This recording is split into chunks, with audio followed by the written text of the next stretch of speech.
Hi students, आइए हम लोग अब साइंस में यानी फिजिक्स का ये 6वां चैप्टर शुरू करेंगे, कार्य सामर्थ्य ऊर्जा। तो इसमें कुछ परिभाषाएं हैं और सूत्र हैं, जैसे कार्य सामर्थ्य ऊर्जा, गतिज ऊर्जा, ऊर्जा संरक्षण के नियम। ठीक है, इतना पढ़ना है इसमें हमको।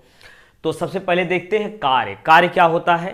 देखिए, जब किसी वस्तु मतलब किसी वस्तु पर किया गया कार्य जो होता है वो उस वस्तु पर लगाए गए और बल के दिशा में विस्थापन के गुणनफल के बराबर होता है। मतलब कार्य कब ज्यादा होगा, ऐसे समझिए। कार्य ज्यादा कब होगा? जब बल ज्यादा लगाया जाएगा। ज्यादा बल लगाएंगे तो ज्यादा कार्य होगा। और बल लगाने पर यदि विस्थापन हो रहा है, वो कुछ दूर जा रहा है, किसी में धक्का दे रहे हैं, कार्य कर रहे हैं ना, तो दूर तक यदि जा रहा है तब भी कार्य ज्यादा हो रहा है। तो कार्य दो बात पर निर्भर कर रहा है, पहला लगाए गए बल पर और दूसरा विस्थापन पर। बल और विस्थापन यदि बढ़ रहा है तो कार्य भी बढ़ जाएगा। तो सीधी सी बात है कि किसी वस्तु पर किया गया कार्य उस वस्तु पर लगाए गए बल और बल की दिशा में विस्थापन के गुणनफल के बराबर होता है। ये कार्य हो गया। अब समझिए, यदि मान लेते हैं यदि किसी वस्तु पर लगाया गया बल F है, किसी वस्तु पर लगाया गया बल F और बल की दिशा में विस्थापन D और इनके बीच का कोण थीटा है, तो उसके द्वारा किया गया कार्य हमारा हो जाएगा W बराबर F(s) cos थीटा। क्या होगा? W बराबर F(s) cos थीटा। ठीक, अब समझिए इसमें यदि विस्थापन, पहला पॉइंट, यदि विस्थापन लगाए गए बल की दिशा में हो, यदि विस्थापन लगाए गए बल की दिशा में हो यानी थीटा बराबर 0 अंश। ठीक है, पहला पॉइंट क्या है कि यदि लगाया गया बल और बल की दिशा में और विस्थापन लगाए गए बल की दिशा में हो, ठीक है, तो थीटा बराबर 0 अंश, तो किया गया कार्य W बराबर हो जाएगा F(s) cos थीटा। थीटा का मान 0 और 0 cos 0 का मान 1 होता है, यानी F(s) होगा। या F(s) लिख दिया या FD लिख दीजिए, कोई दिक्कत नहीं है। तो W बराबर FD होगा, यानी इस पर लगने वाला बल अधिकतम होगा। ये याद रखना क्या कि यदि लगाया गया बल और उस वस्तु में विस्थापन, जिस पर बल लगाया गया है उस वस्तु का विस्थापन लगाए गए बल की दिशा में है, तो उस पर लगने वाला उसके द्वारा किया गया कार्य अधिकतम होगा। कार्य अधिकतम कब होगा? जब लगाया गया बल की दिशा में उसके वस्तु के विस्थापन की दिशा में हो। और दूसरा पॉइंट, यदि लगाया गया बल लगाने पर वस्तु में विस्थापन यदि लगाए गए बल की दिशा के लंबवत हो, यानी थीटा बराबर 90 अंश, तो W बराबर क्या होगा? F(s) cos 90, और cos 90 का मान कितना होता है? 0, यानी उस पर कोई कार्य नहीं होगा। दूसरा पॉइंट क्या याद रखना आपको कि यदि किसी वस्तु पर बल लगाने पर उसमें विस्थापन बल की दिशा के लंबवत हो तो उस पर कोई कार्य नहीं होता, उस पर कोई कार्य नहीं होता। ठीक है, क्या लगाया गया बल और विस्थापन दोनों लंबवत हो तो कोई कार्य नहीं होगा। दिमाग में नोट रखिए इसको। अगला तीसरा पॉइंट, यदि लगाए गए बल की दिशा के विपरीत, लगाए गए बल की दिशा के विपरीत दिशा में विस्थापन यदि हो, यानी 180 अंश कोण पर हो, जिसे बल इधर लगा रहे हैं विस्थापन इधर हो रहा है विपरीत दिशा में, है ना, बल इधर लगा रहे हैं विस्थापन इधर हो रहा है, तो किया गया कार्य क्या होगा? F(s) cos 180 अंश। और अब होगा F(s) cos 180 कितना हो जाएगा? देखिए, यदि नहीं याद है 180 का मान तो इसको तोड़ दीजिए 90 प्लस 90 में, और cos 90 प्लस थीटा बराबर होता है क्या? 90 प्लस थीटा होता है माइनस साइन थीटा। तो F(s) माइनस लगा दीजिए साइन 90, और साइन 90 का मान 1 होता है, तो माइनस F(s) उतना ही बल कार्य करेगा लेकिन विपरीत दिशा में। ठीक है, तो यानी कार्य जो है वो क्या हो गया? ऋणात्मक। तीसरा पॉइंट क्या मिल गया आपको कि यदि किसी वस्तु पर बल लगाने पर उसमें विस्थापन बल की दिशा के विपरीत हो तो किया गया कार्य ऋणात्मक होता है। तीनों पॉइंट हो गए हमारे। ठीक है, तो ये हो गया कार्य। कार्य में आपको क्या याद रखना है? कार्य कब अधिकतम होगा? जब विस्थापन बल की दिशा में हो। कार्य शून्य कब होगा? जब बल विस्थापन दोनों एक दूसरे के लंबवत हों। कार्य ऋणात्मक कब होगा? जब विस्थापन बल के विपरीत दिशा में लगेगा। विस्थापन लगाए गए बल की विपरीत दिशा में होगा तो कार्य ऋणात्मक हो गया। ये हो गया हमारा कार्य। अब समझिए, एक एग्जाम्पल हम और आपको बता रहे हैं, आप खुद से बताइए कि इसमें कितना कार्य किया जाएगा। यदि मान लिया जाए यदि बल लगाने पर वस्तु वृत्ताकार पथ पर घूम रही हो, वृत्ताकार पथ पर घूम रही हो, तो हम पढ़ चुके हैं कि इस पर अभिकेंद्र बल कार्य करता है, वो केंद्र की ओर होता है, तो ये लगाया गया बल अभिकेंद्र बल होगा। तो अब बताइए इसमें कितना कार्य किया जाएगा। वस्तु वृत्ताकार पथ पर घूम रही है तो कितना कार्य किया जाएगा। वृत्ताकार पथ पर घूम रही, देखिए विस्थापन किधर हो रहा है, इधर हो रहा है, और हमेशा कार्य किधर लगेगा, बल किधर लगेगा, केंद्र की ओर लगेगा। तो ये लगने वाला बल केंद्र की ओर है, और विस्थापन किधर हो रहा है, त्रिज्या के अनुदिश हो रहा है, परिधि के अनुदिश। ये परिधि है ना, त्रिज्या के अनुदिश, देखिए केंद्र की ओर, त्रिज्या के अनुदिश केंद्र की ओर बल हो गया, और विस्थापन किधर हो गया, ऐसे जा रहा है ना, वृत्ताकार पथ पर ऐसे जा रहा है। तो कहीं से भी आप देखेंगे तो ये देखिए विस्थापन त्रिज्या दोनों क्या हो गए, लंबवत हो गए, यानी त्रिज्या जो है, त्रिज्या और ये विस्थापन किधर हो रहा है, परिधि। तो परिधि देखिए, त्रिज्या परिधि पर लंब होती है, वैसे भी जानते हैं आप। तो क्या होगा, परिधि मतलब ये स्पर्शी समझेंगे, ये स्पर्शी, छोटी सी रेखा ये स्पर्शी मानी जाएगी, तो इस पर लंब होगा। तो दोनों के बीच का कोण कितना हो गया, लंबवत हो गया। यदि बीच का कोण लंबवत है तो कार्य कितना होगा, शून्य होगा। तो यदि कोई वस्तु बल लगाने पर वृत्ताकार पथ पर गति करती है तो उस पर बल शून्य, उसके द्वारा किया गया कार्य शून्य होता है। ठीक है, चलिए ये हो गया हमारा कार्य से रिलेटेड सब कुछ। अब इसके बाद समझते हैं सामर्थ्य।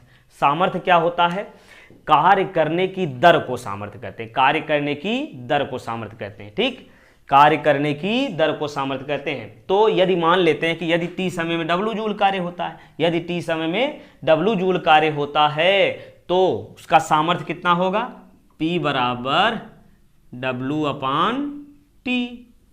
देखिए कार्य करने की दर यानी बटे समय होगा ना, कार्य करने की दर स्मॉल t है ना। तो यदि स्मॉल t समय में W जूल कार्य होता है तो सामर्थ्य P बराबर W अपान T हो जाएगा। तो यहाँ से हमको समझना है सामर्थ्य, क्या समझना है, सामर्थ्य समझना है। अब इसके मात्रक हम निकाल लेते हैं। देखिए मात्रक निकालिए, क्या होगा, कार्य का सामर्थ्य का मात्रक एक तो वाट होता है, क्या होता है, वाट हो गया। दूसरा यहाँ से कार्य का मात्रक जूल और समय का मात्रक सेकेंड। तो सामर्थ्य का एक मात्रक वाट, ये छोटे मात्रक हैं, जूल प्रति सेकेंड हो गया। इसके अलावा अन्य बड़े मात्रक क्या बनेंगे, किलोवाट, क्या होगा, किलोवाट, और लिख लीजिए मेगावाट। ठीक, इसके अलावा एक होता है अश्वशक्ति। ठीक, ये क्या है, सामर्थ्य के बड़े मात्रक हैं। तो 1 किलोवाट में कितना वाट होता है, देखिए किलो में कितना, 10 की घात 3 वाट हो गया, है ना। 1 मेगावाट में कितना वाट, 10 की घात 6 वाट। और 1 अश्वशक्ति में कितना जूल, कितना होता है, 1 अश्वशक्ति में 746 वाट। ये हो गया हमारा, ठीक, अश्वशक्ति। तो ये देखिए छोटे मात्रक और ये बड़ा मात्रक इसका हो गया। अब इसके अलावा समझ लीजिए कि ये अश्वशक्ति तो हो गया। अब 1 किलोवाट घंटा, 1 किलोवाट घंटा, इसको जो है जूल में हमको बदलना है। 1 किलोवाट घंटा को जूल में बदलना है। चलो बदल करके देखते हैं। 1 किलोवाट घंटा को जूल में बदलेंगे। 1 किलोवाट घंटा, है ना। तो 1 किलोवाट में कितना वाट, 1000 वाट। और 1 घंटे में कितना सेकंड, 1 घंटे में देखिए 60 मिनट और 1 मिनट में 60 सेकंड, तो 60 से 2 बार गुणा होगा तो ये बदल जाएगा सेकंड में। ठीक है, तो अब इसको गुणा कर लीजिए, कितना, 6 छक्के 36, 36 हो गया, 2 जीरो यहाँ से 3 यहाँ से, तो 5 जीरो हो जाएगा। वाट इंटू सेकेंड, समझिए ध्यान से, वाट इंटू सेकेंड आ गया। ठीक है, अब इसी को देखिए, दशमलव हटाइए, यहाँ से जीरो हटाइए, घात के रूप में लिखिए कितना। देखिए अगर 3 बार जीरो है, 3 बार जीरो 10 की घात हम 3 लिखते हैं। यहाँ कितनी बार जीरो है, 5 बार जीरो 10 की घात 5 लिखेंगे। और इसको मानक रूप में जब करेंगे, एक स्थान और इधर दशमलव लगाइए, तो 3.6 गुणे, देखिए 5 ये हो गया, एक और, तो 10 की घात कितना हो जाएगा, 6 वाट इंटू सेकेंड। ठीक, अब इसको जूल में हम बदल देंगे। देखिए इसी को जूल कहते हैं। कैसे, देखिए अभी हमने बताया सामर्थ्य क्या होता है, कार्य करने की दर को सामर्थ्य कहते हैं। कार्य करने की दर को, यानी कार्य बटे समय, है ना, W/T अभी लिखा था हमने। तो यहाँ से देखिए अब क्या बनेगा, कार्य का मात्रक जूल। सामर्थ्य का मात्रक वाट होगा कि नहीं होगा, जूल बटे सेकेंड। अब देखिए यहाँ जूल इंटू वाट इंटू सेकेंड बराबर क्या आएगा, इधर गुणा कीजिए तो क्या बनेगा, वाट इंटू सेकेंड बराबर क्या बन जाएगा, वाट गुणे सेकेंड बराबर क्या बनेगा, जूल। यानी वाट इंटू सेकेंड को हम जूल लिख सकते हैं। तो वाट इंटू सेकेंड को यहाँ हम लिख देंगे जूल, यानी 3.6 गुणे 10⁻6 जूल। 1 किलोवाट घंटा में कितना जूल होता है, 3.6 गुणे 10⁻6 जूल होता है। ठीक है, तो ये हो गया हमारा सामर्थ्य। अब सामर्थ्य के बाद समझते हैं ऊर्जा। ऊर्जा क्या होती है, कार्य करने की क्षमता को ऊर्जा कहते हैं। कार्य करने की क्षमता को हम क्या कहते हैं, ऊर्जा कहते हैं। अब कार्य करने की क्षमता है ना, ये ऊर्जा है। अब ऊर्जा जो होती है, ऊर्जा ये जब वस्तु गति अवस्था में है तो गतिज ऊर्जा ना। यदि मान लिया, देखिए ऊर्जा के प्रकार 3 प्रकार के हम यहाँ बता देंगे, गतिज ऊर्जा, स्थितिज ऊर्जा और कुल ऊर्जा, द्रव्यमान ऊर्जा। इसके अलावा तो गतिज ऊर्जा क्या हो जाएगी, यदि यम द्रव्यमान का पिंड v वेग से गति कर रहा है तो इसकी गतिज ऊर्जा हो जाएगी हाफ यम v स्क्वायर। ये हो गई गतिज ऊर्जा। यदि यम द्रव्यमान का पिंड v वेग से गति कर रहा है तो इसकी गतिज ऊर्जा हाफ यम v स्क्वायर हो जाएगी। यदि मान लिया जाए कि यम द्रव्यमान का पिंड यच ऊंचाई पर स्थित है तो इसकी स्थितिज ऊर्जा क्या हो जाएगी, यम जी यच। जहाँ यम द्रव्यमान है, जी गुरुत्वीय त्वरण, यच ऊंचाई पर स्थित है, ये स्थितिज ऊर्जा हो गई। अब इसके बाद द्रव्यमान ऊर्जा समझेंगे। द्रव्यमान ऊर्जा मतलब यम द्रव्यमान के कण की, पिंड की, या जो भी कह लीजिए, उसकी ऊर्जा जो है कितनी होती है, यम सी स्क्वायर, है ना। तो ये हो गया द्रव्यमान ऊर्जा। ठीक, 3 प्रकार से ऊर्जा हमने देख लिया, गतिज ऊर्जा, स्थितिज ऊर्जा और द्रव्यमान ऊर्जा। अब समझ लीजिए ऊर्जा संरक्षण के नियम आप सब जानते ही होंगे। ऊर्जा संरक्षण के नियम क्या है कि ऊर्जा को ना तो, जो भी संरक्षण का नियम है प्रत्येक का यही होता है, ना तो उत्पन्न किया जा सकता है ना नष्ट किया जा सकता, केवल एक रूप से दूसरे रूप में परिवर्तित किया जा सकता है। ये हो गया हमारा ऊर्जा संरक्षण का नियम। ठीक, इसके प्रकार से इसके बाद कुछ और प्रकार की ऊर्जाएं हैं, उनको हम देख लेते हैं। ये गतिज ऊर्जा, स्थितिज ऊर्जा और द्रव्यमान ऊर्जा के बाद और कुछ भी ऊर्जा है। देखिए जैसे यांत्रिक ऊर्जा, यांत्रिक कार्य हेतु, है ना, यांत्रिक कार्य हेतु जिस ऊर्जा की आवश्यकता होती है वो यांत्रिक ऊर्जा होती है। फिर इसके बाद आपके है ध्वनि ऊर्जा।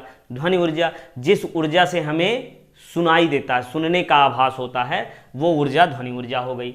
ध्वनि ऊर्जा के बाद प्रकाश ऊर्जा, वह ऊर्जा जिसकी सहायता से हमें वस्तुएं दिखाई देती हैं, जिसकी सहायता से हमें वस्तुएं दिखाई देती हैं, वो हो गया प्रकाश ऊर्जा। प्रकाश ऊर्जा के बाद उष्मीय ऊर्जा। उष्मीय ऊर्जा क्या होती है, वह ऊर्जा जिसके कारण हमें क्या होता है, गर्मी का आभास होता है, गर्मपन का आभास होता है, वो क्या होती है, उष्मीय ऊर्जा होती है।